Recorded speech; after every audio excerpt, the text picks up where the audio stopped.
ગઈ 7/1/2026ના રોજ સાંઈબાબા મંદિર પાસે ફૂટપાથ પર રહેતા એક આશાબેન અર્જુનભાઈ દંતાણી છે. એમના બાળકને કોઈ મહિલા અપહરણ કરીને લઈ ગઈ હતી એવી જે તે રાત્રે જ અમને ખબર પડેલી અને બાદમાં ગુનો દાખલ થયેલો. એમાં અમારા ડીવાયએસપી સાહેબ અને અમારા એલસીબી એસઓજી અને એમના લોકલ પોલીસ સ્ટેશનની ટીમે દરેક ગામના સરપંચને એલઆઈબીના માણસો સાથે મળી અને એક મેસેજ આપેલો કે ભાઈ એક આવા 5 મહિનાના બાળકનું અપહરણ થયેલું છે અને જે કોઈ જગ્યાએ જેને પહેલાં બાળક ન હોય અને અચાનક એમની પાસે બાળક આવે તો તાત્કાલિક પોલીસને જાણ કરવા માટે સમજ કરેલી હતી.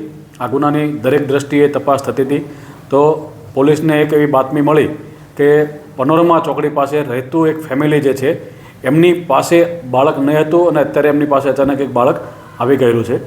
તાત્કાલિક ગઈકાલે રાત્રે ત્યાં પોલીસ પહોંચી ગઈ અને એ લોકોને લઈ આવી અને એમની પાસે પોતાનું જે બાળક હતું એના આધાર પુરાવા કે એના જન્મ તારીખનો દાખલો આ બાબતે એમને પૂછતા એ કોઈપણ પ્રકારના પુરાવા રજૂ કરી શક્યા નહીં હતા. બાદમાં એ બાળકને અહીંયા લાવી અને બાળકની માતા અને એમની 3 વર્ષની જે નાની દીકરી છે એમની પાસે લાવતા એ દીકરીએ અને એની માતાએ એ બાળકને ઓળખી બતાવેલું હતું.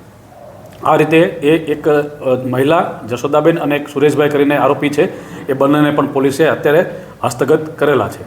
પ્રાથમિક દ્રષ્ટિએ એ જશોદાબેનને બીજું કોઈ બાળક નહીં હોય અને એના કારણે બાળકનું અપહરણ કરેલું એવું અમારી હાલ સુધીની તપાસમાં જાણવા મળેલું છે.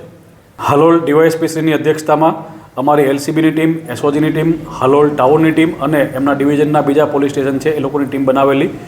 ઇનિશિયલી રીતે જે જગ્યાએથી બનાવ બનેલો છે ત્યાંથી લઈ પાવાગઢના જે નેત્રમના કેમેરા છે ત્યાંથી લઈ આજુબાજુના બધા કેમેરા ચેક કરાવેલા હતા.